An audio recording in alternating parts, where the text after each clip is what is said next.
لمن إلى هي مكة المكرمة. Kemudian di dalam surat Al-Isra disebutkan dengan dua huruf jar, min dan ilah. Minal masjidil aqsa ilal masjid, minal masjidil haram ilal masjidil aqsa. Mulai dari Masjidil Haram kemudian sampai ke Masjidil Aqsa. Ini dua huruf ini harus diperhatikan ketika ingin membuat sebuah strategi. أخي ممكن الخريطة تعملها لا هكذا، يعني عرضية عرضية. توسعها، لأنه هكذا apa جاي namanya؟ بشعة. اسحب هكذا بالعرض. Potret. Jeep bisa potret. Potret apa sih namanya? Landscape. Ini potret, ini landscape. Dibikin landscape. Bisa nggak?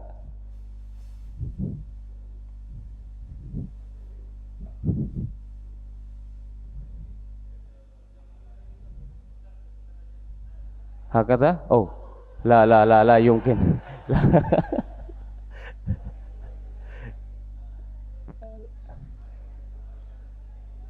Oh, la yumkin. تمام.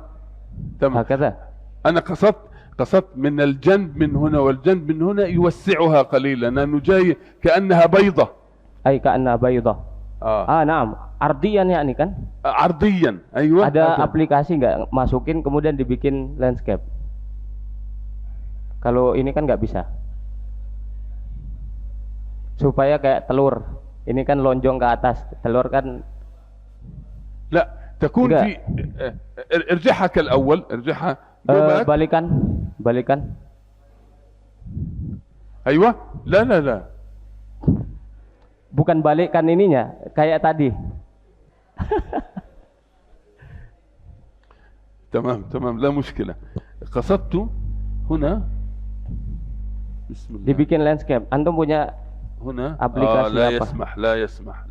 قصدت أن يسحب هكذا وهذا يسحب هكذا من هنا.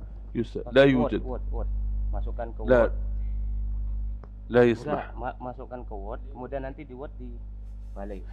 يعني قصدت هكذا نسحب قليلا وهنا نسحب قليلا. Ya. Oh. Iya dibalik di landscape begini. ايوه تمام ممتاز. هيك تمام. تغيرت قليلا صح. Di sini aja bisa kan? Coba. Mohon maaf teman-teman harus menunggu. Baik. لا هذه لا اللي بعدها هذه.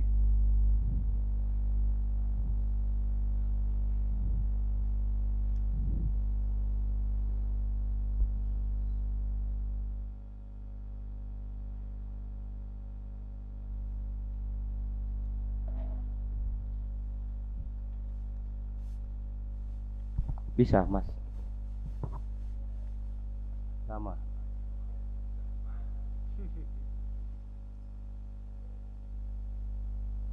Copy paste. Insert bisa. Di drop aja dibikin dua تمام window. تمام. Set. Kecilin aja.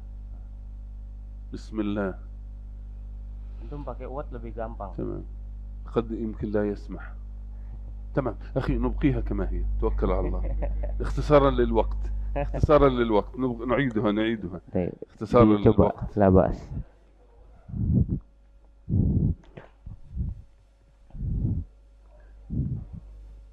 طيب لا بأس. لا بأس. اي والله لا بأس. نعم. Dibuka lagi coba. يفتحها لنا. Dibikin dua jendela biar antum kerja di situ, biar ini ditampilkan. Oke, siap.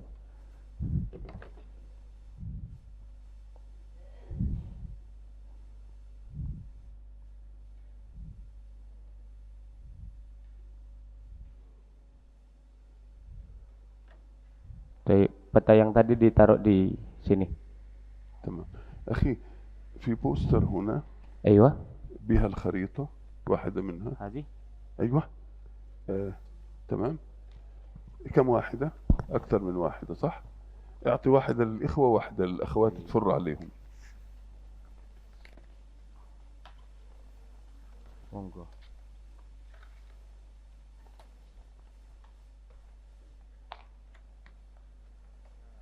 واحدة في الوسط.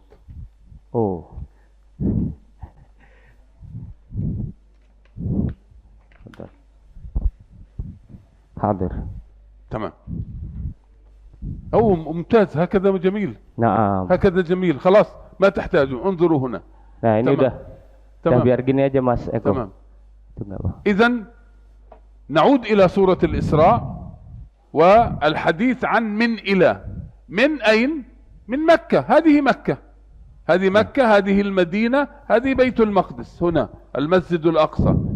فالله سبحانه وتعالى يقول: سبحان الذي أسرى بعبده ليلا من المسجد الحرام إلى المسجد الأقصى. إذن الحد الأقصى للدائرة هو إلى مكة المكرمة. يعني الدائرة الأولى فهمناها الأرض المقدسة، الدائرة الثانية هذه فهمناها على أنها الأرض المباركة. الأرض المباركة، الأرض المقدسة كيف الدائرة الثالثة كيف حددناها؟ من إلى الحد الأقصى الذي تصل إليه وهي مكة المكرمة. Mas Eko coba dibalik, ini kebalik nih. Kebalik. Yang tadi udah pas, bagus. كأنها مقلوبة أخي. مقلوب نعم. مقلوبة. نعم معلش. هذا في أكلة مشهورة في فلسطين اسمها المقلوبة. أحد تذوق المقلوبة؟ Ada menu makanan di Palestina namanya maklubah. شيخ عبد الرحمن كيف المقلوبة؟ أكلنا صحة وعافية، لذيذة. باللحم أم بالدجاج؟ بالدجاج ما شاء الله. نعم خليه di zoom out. لا بدون زوم. zoom out. أيوة زوم out. Kecilin, jangan dihapus.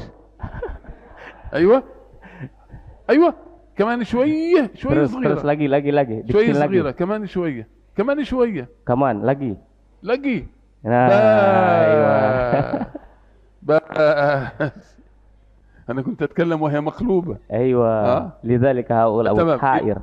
إذا أنت تتكلم وأنا أقول هذه مكة وهذه المسجد الأقصى هنا. Tadi beliau menyampaikan bagaimana untuk memahami dua huruf jar ini.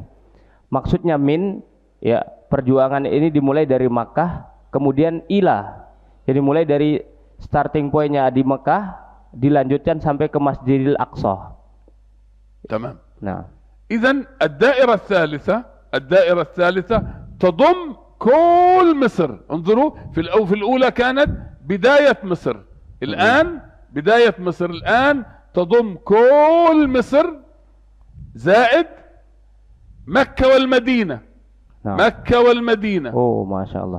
تضم مكة والمدينة. مكة والمدينة في الدائرة الثالثة، هي مكة وهي المدينة، وتضم العراق، كل العراق، وتضم الدائرة، وتضم كل تركيا. لاحظوا هذه تركيا، كل تركيا. يعني عندنا بقية مصر، بقية مصر، الحجاز، المدينة ومكة المكرمة، العراق وتركيا. طيب. Setelah Makkah, kemudian kita juga harus memahami ya geografi Mesir, ya, semua bagian Mesir itu, lalu kemudian bagian Irak, lalu kemudian bagian yang ada di Turkiya, semuanya harus dipahami dengan baik. وقلنا هذه خرائط عسكرية، هذه للتخطيط العسكري ليست للتخطيط المعرفي، هذه للتخطيط العسكري. لأنه عندما نريد أن نحرر المسجد الأقصى عسكريا، كيف نريد أن نصل إلى المسجد الأقصى؟ من مصر أو من بلاد الشام أو بدعم عسكري قريب من العراق أو بدعم من الحجاز من مكة أو المدينة أو بدعم عسكري من تركيا. Nah, jadi ini adalah peta militer. Kalau kita ingin menguasai Masjidil Aqsa secara militer, maka pilihannya pertama dengan bantuan militer dari Mesir atau bantuan militer dari Hijaz, Saudi dan negara-negara sekitarnya, kemudian atau dari Irak atau dari Syam ya, kemudian atau dari Turki. Nah. تذكر ما قلنا عن الإسكندرية وحلب؟ Kira-kira masih ingat apa yang beliau jelaskan terkait dengan Aleppo? ماذا قلنا؟ Nah. منطقتين استراتيجيتين عسكريتين مهمتين في تحرير المسجد الأقصى المبارك، حلب والإسكندرية، لأنها واقعة على نفس الدائرة كما نسميها في الجيوبوليتكس، لها وزن جيوبوليتيكي واحد. Masih ingat tentang Iskandaria, Alexandria dan Aleppo, ini dua tempat yang secara geopolitik dia letaknya sama kalau diukur dari Masjidil Aqsa. Maka untuk memahami bagaimana strategi militer supaya bisa masuk ke Baitul Maqdis, dua tempat ini menjadi sangat penting. وقلنا أن من انتبه لهذا من انتبه لهذه المعادلة صلاح الدين الأيوبي، فاهتم بالإسكندرية في بناء قواعد عسكرية واهتم بحلب في بناء قواعد عسكرية. Dan yang sangat memperhatikan dua tempat ini contohnya adalah Salahuddin Al-Ayyubi yang pernah membuat markas militer di Aleppo dan Alexandria. طيب أريدكم تكتشفوا هذه ما هي هذه هنا؟ ما اسم هذه المدينة؟ قسطنطينوبل، يعني اسطنبول. الاسم اللي كان الاسم الروماني كان قسطنطينوبل، حتى الرسول عليه الصلاة والسلام في أحاديثه قال لتفتحن القسطنطينية. هذه القسطنطينية صح؟ تمام. هذه هنا ماذا؟ مكة. القسطنطينية ومكة تقعان على نفس الدائرة. Ya, ini kalau diperhatikan dari sisi ringnya ya, Pak Gustur rahimahullah taala. Ya, dari apa namanya ringnya itu. Tadi Aleppo dan Alexandria berada pada ring yang sama. Sekarang ada Konstantinopel dengan Makkah pada ring yang sama rahimahullah taala. Hadza Rais Nahdlatul Ulama. Masyaallah. La. Man hada? Rais Jumhuriyah Indonesia. الآن؟ Kana sabiqan. Zaman. تمام. Nah. تمام. طيب.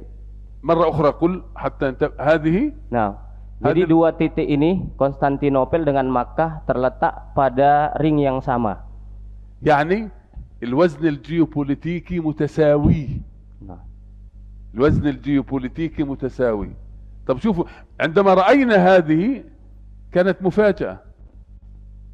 بداية الإسلام أين كانت؟ Makkah. بداية الإسلام Islam itu muncul pertama kali di mana? Makkah. وآخر نظام سياسي إسلامي أين كان؟ Konstantinia. Nah, kemudian negara Islam terakhir di mana? Konstantinopel. أول بداية الإسلام بدأت مع محمد صلى الله عليه وسلم في مكة المكرمة، وآخر نظام سياسي الدولة العثمانية كان عندما أسقطها أتاتورك في عام 1924 وأعلن الدولة العلمانية التركية. فآخر نظام سياسي أين؟ في اسطنبول. Nah, kemudian ini sangat erat tentu kaitannya dengan apa yang beliau tadi sampaikan, bahwasanya Islam itu mulai muncul di kota Mekah sebagai markazul hidayah, Lalu kemudian secara politik, ya, politik keislaman atau negara Islam secara politik itu terakhir kali ada di kota Konstantinopel yang runtuh pada tahun 1924, diruntuhkan oleh Kamal Atatürk yang kemudian dipindahkan markasnya ke Istanbul. المفاجأة أن الخلافة الإسلامية القادمة ستكون في بيت المقدس. Dan secara kebetulan bismillahirrahmanirrahim, khilafah Islamiyah selanjutnya akan muncul di Baitul Maqdis. كل أحاديث الرسول صلى الله عليه وسلم علماء في الحديث درسوها وتناقشت معهم، الكل متفق أن هذه آخر خلافة. الخلافة القادمة بعدها لن تكون في أي مكان، لن تكون في مصر، ولن تكون في الشام، ولن تكون في المدينة، ولن تكون في مكة، ولن تكون في تركيا. الخلافة القادمة بأحاديث الرسول صلى الله عليه وسلم الصحيحة تكون في بيت المقدس. أذكر منها حديث. Teori ini beliau sudah pernah diskusikan dengan ulama pakar dalam bidang hadis Nabi Muhammad SAW dan melakukan penelitian terhadap hadis-hadis Nabi Muhammad SAW sekitar tema khilafah, dan semuanya sepakat mengatakan bahwasanya khilafah itu akan muncul kembali di Baitul Maqdis. Nah, hadis يرويه الصحابي عندما وضع يده على ابن حوالة وضع الرسول صلى الله عليه وسلم يده على رأسه، وماذا قال؟ إذا رأيت الخلافة نزلت بالأرض المقدسة. إيش نزلت؟ يعني زي راكب قطار أو راكب طيارة تبحث عن مكانها الصحيح فتنزل أين؟ تنزل في الأرض المقدسة، المصطلح القرآني. إذا رأيت الخلافة نزلت بالأرض المقدسة. هذا واحدة من الأحاديث. Nah, salah satunya adalah hadis dari Ibnu Hawalah bahwasanya Rasulullah SAW bersabda, "Idza ra'aital khilafah qad nazalat al-ardul muqaddasah." Ketika kalian melihat khilafah itu turun di al-ardul muqaddasah. السؤال: الخلافة التي ستكون في بيت المقدس في الأرض المقدسة هل هي خلافة المهدي أم خلافة قبل المهدي؟ Pertanyaannya adalah khilafah yang akan ada di Baitul Maqdis ini apakah khilafahnya Imam Mahdi atau khilafah sebelum Imam Mahdi? هذه أخذتني فترة طويلة في البحث وتناقشت مع علماء الحديث في هذا الأمر. خلاصة الأمر: خلافة المهدي في زمن المعجزات، ليس في زماننا الحالي. زماننا الحالي أنتم وأنا سمن نحرر المسجد الأقصى إن شاء الله تبارك وتعالى. المهدي ينزل في آخر الزمان مع عيسى عليه السلام ومع الدجال، وهذا زمن بعيد. الإمام السيوطي يقول على أن حتى يأتي الإمام المهدي يسبقه 40 خليفة. Kemudian tema ini kembali membuat saya pusing dan berpikir keras, ya. Jadi memang alim itu harus berpikir keras terus, ya. Tapi apakah khilafah itu akan muncul sebelum Imam Mahdi atau itu adalah khilafahnya Imam Mahdi?